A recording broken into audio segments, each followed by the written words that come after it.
E Justiniano, Flavio Petrus Sabatius Justinianus em latim, está entre as figuras mais significativas da última era da Antiguidade Clássica, marcando um dos períodos mais brilhantes do Império Romano do Oriente. O imperador via a si mesmo não apenas como líder da parte oriental do Estado, mas legitimamente como o líder de todo o Império, dedicando sua vida a reviver a antiga Roma. A ambição de Justiniano se concretizou parcialmente por meio de suas guerras, incorporando muitos dos territórios ocidentais que estavam sob o domínio do extinto Império Romano do Ocidente ao seu próprio império.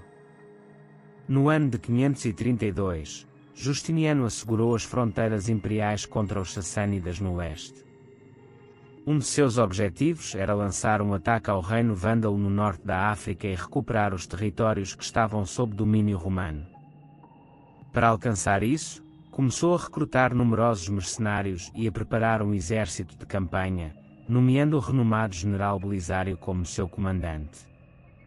Sem demora, o general chegou a Constantinopla, enquanto os preparativos para a campanha em Roma estavam sendo gestados gradualmente. Naquela época, o reino vândalo dominava o norte da África.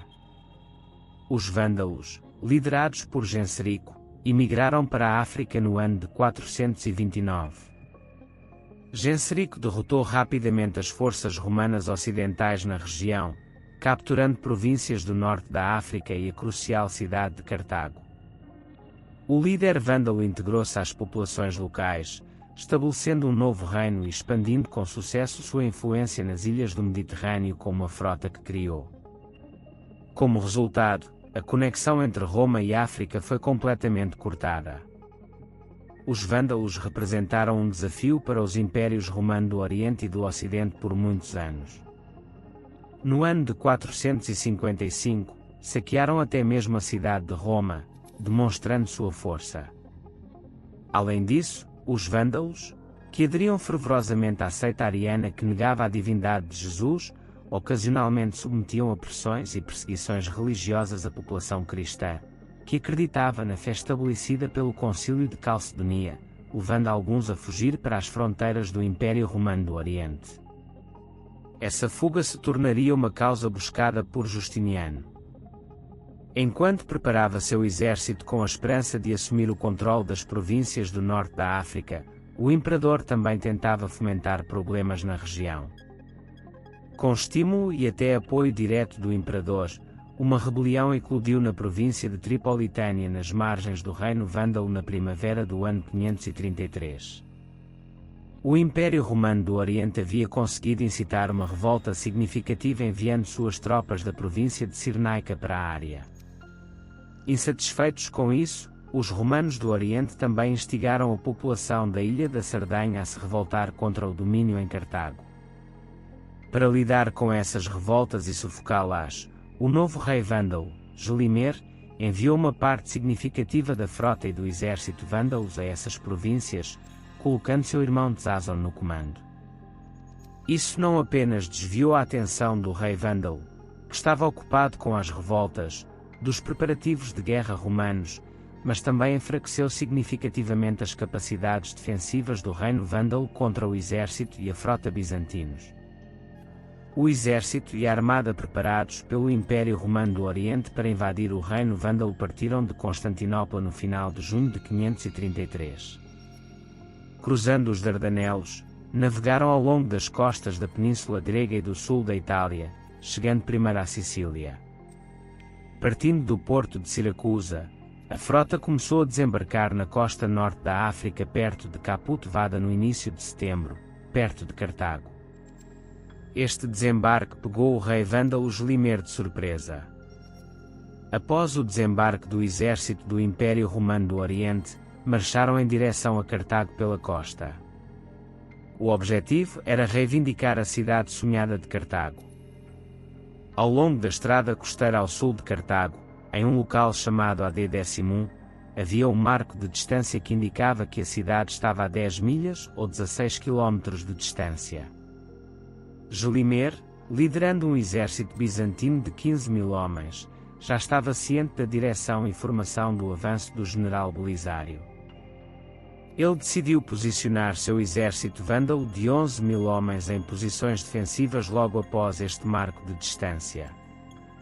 Segundo seu plano, Gelimer separou uma unidade de 2.000 soldados de seu exército e colocou essa unidade, comandada por seu sobrinho Gibamund, além de um pântano raso ao longo do caminho.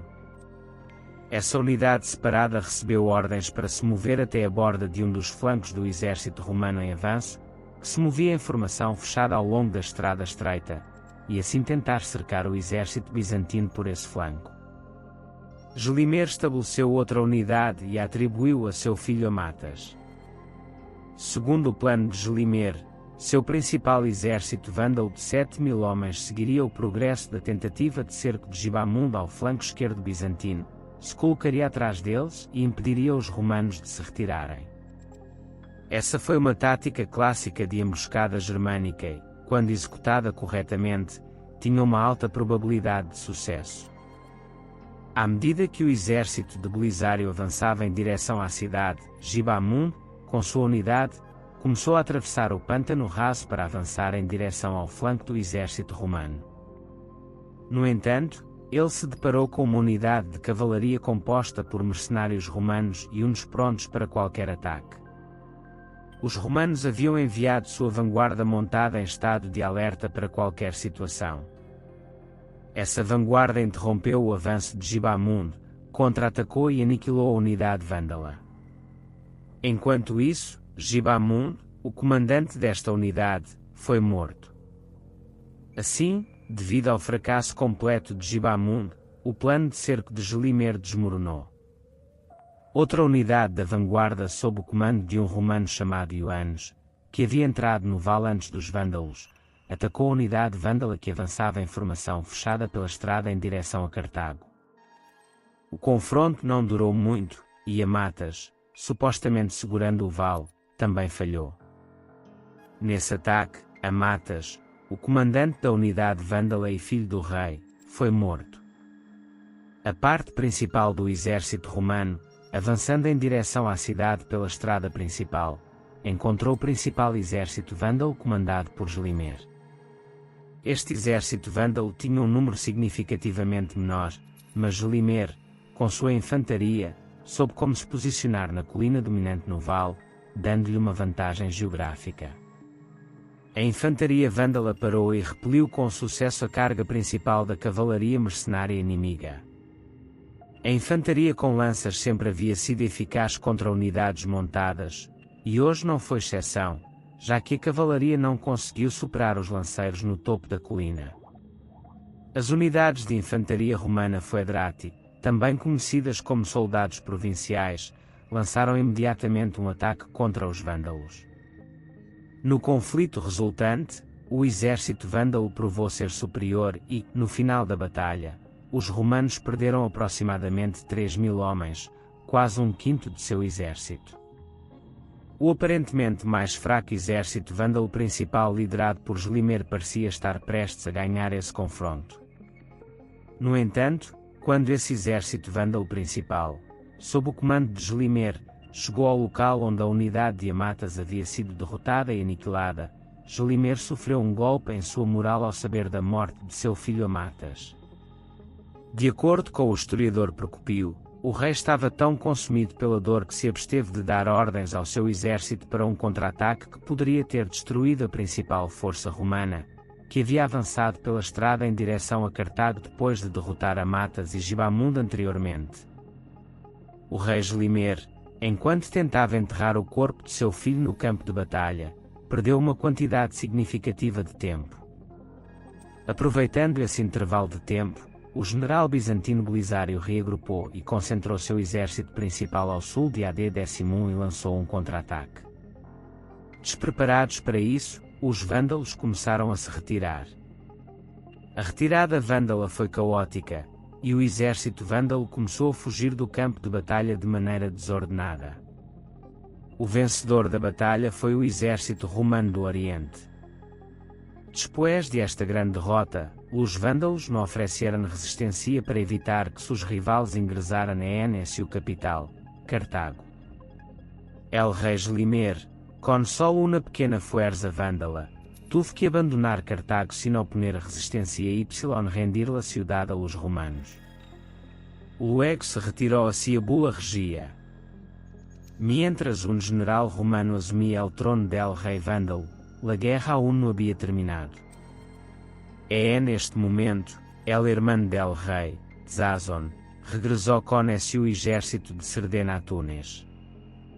Reuniendo-se con su hermano Jolimer, que na hora tinha renovada esperança com seu exército de 15,000 hombres, os vândalos, bajo el mando del rei Jolimer y seu irmão Zazón, começaram novamente a avançar hacia Cartago em dezembro de 553.